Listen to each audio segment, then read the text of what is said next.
Hello my friends, welcome back. This is the third and final finished Traveler's Notebook insert that I have to share with you. This was the last one that I finished for 2024, although sneakily I finished it in the last few days, so that means I finished it in 2025, but I'm sneaking it into my 2024 lot.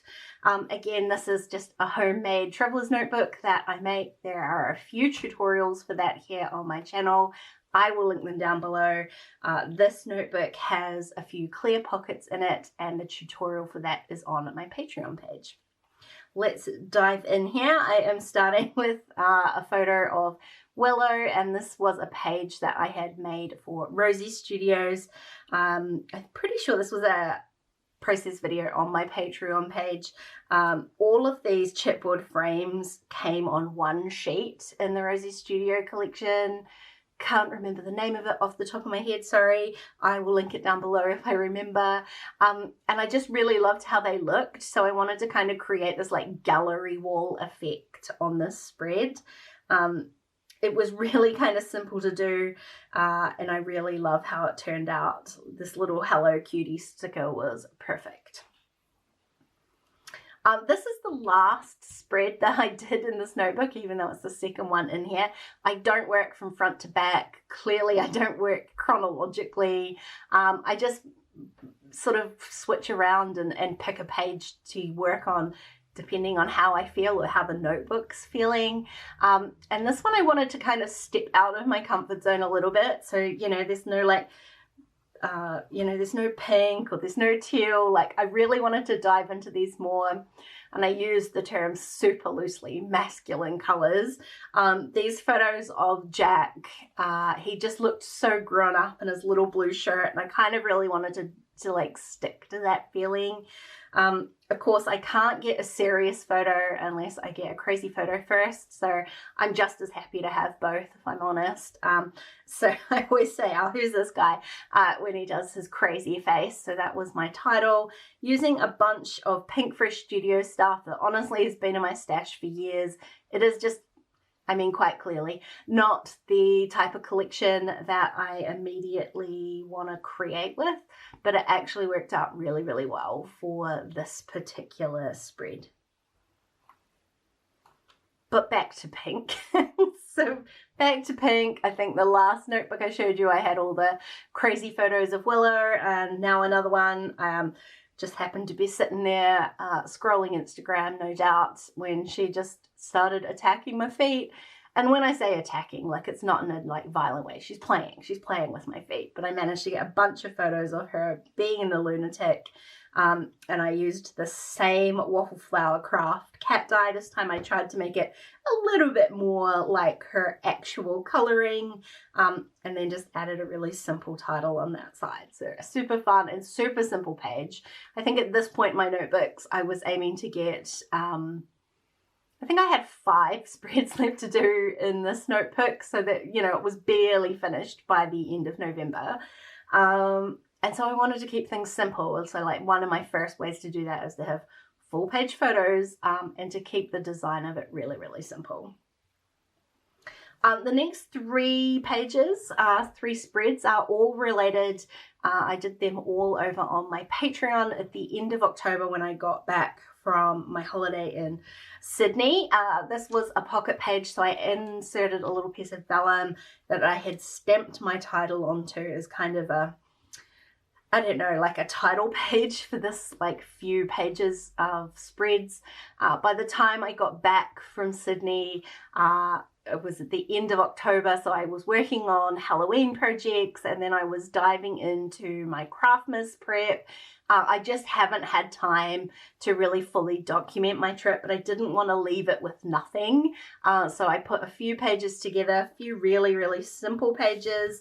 Again, we're talking full page photos and really simple design, just so that I could get something of the trip documented. All 3 of these pages I actually scrap lifted myself from, I think it was 5 or 6 years ago when I looked at that from another trip that I had taken. So I've basically used the exact same design, swapped out the photos, used stuff from my stash, and it just made the whole process really, really easy. But it was actually like a really fun experience looking back at those layouts and then seeing how I could recreate them. So this one was really easy. It doesn't matter where I go, I always have to have a little photo. I mean, hopefully if I'm sitting by a window outside of the wing. I just love that view looking down on the clouds. It's such a bizarre experience, isn't it?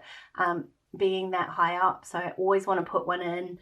Having this much blue kind of lends itself to the color scheme really, so I kept the rest of it pretty simple. Blue and white and a few kind of touches of yellow. I had a funny story. I'm not going to tell it here on YouTube, but I did go into it a little bit more on Patreon, but we were taking some kind of silly photos in the various airport situations that we were in. I haven't added any journaling to that. I know what it is, and I'm happy to leave it at that. But this was, again, just another really simple page using just the same kind of theory that I've been going through the rest of these finishing off spreads, which is keeping things really simple. It's only a little bit of layering and a few stamps on here. This was another one of the pocket pages, and I've just popped all of my like air tickets and the baggage, you know, stickers and whatnot in there. Popped it in with a paper clip, and for now this is just kind of holding these things safely.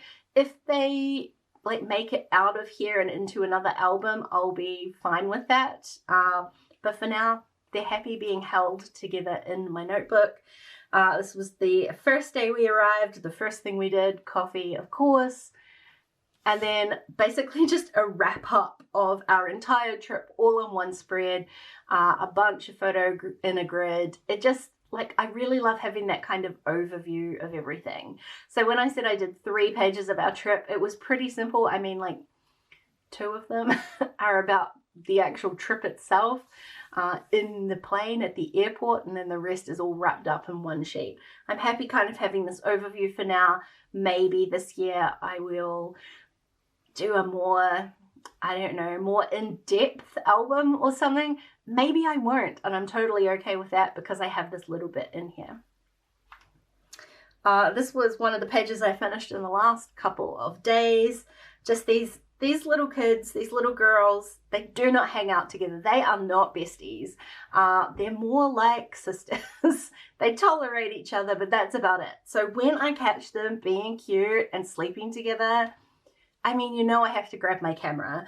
And basically, as soon as I pull the camera out, they're just like, no, they're having none of it. No, you will not document us being nice to each other. So I have to snap as quickly as I can. You can see the kind of grumpy look I get when I do. I'm not bothered. I put this stuff together with some citrus twist stash stuff and some very, very old Kelly stamps, which is still one of my favorite sets.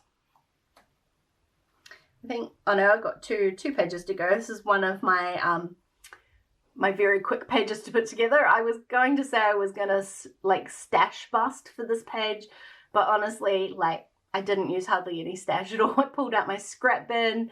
I used some washi tape. Actually, I just lay out a strip of washi tape and then added some strips. So you can see they're not particularly adhered down. I stitched them all along my sewing machine and then popped them into my notebook. It was a really, really easy way to kind of get this multi-patterned look. I tried to keep everything reasonably warm toned, and then I snuck in a little bit of blue here and there. I did add some Citrus Twist alphas. These are my favorite, like, rosy gold copper alphas. And then it looked a little bit plain, and because I was talking about coffee and crafts, which is a video series I do on my Patreon, it's one of my favorite things to film for obvious reasons, I decided to add a couple little coffee ring marks in there, and it really did finish off the page really, really nicely. And my last one, here I go back with my rule again. If I want a quick page, I do a full page photo. Meow, she is definitely meowing. And it was only after I put this page together, I thought, I've got right now, and I said meow. So I feel like she's saying meow instead of now. I had this really pink and black and white page, a little bit of wood tone, and it just wasn't coming together. And then I added the tiniest bit of a neon yellow thread. I added some here and just wrapped a tiny piece around the die cut that I had already adhered down, and it just popped the page so much more. I'm like absolutely in love with this spread. One of my favorites that I've done all year, I think. And that's it. That's the last page in this notebook. That's the last page in my third notebook from 2024. Anything you see going forward is going to be from this year, and hopefully I will have a lot more to share with you soon. Hey, thank you for watching, my friends. I hope you enjoyed the video. If you did, please go ahead, give me a thumbs up. Don't forget to subscribe to my channel if you haven't already, and I will see you again very soon. Bye.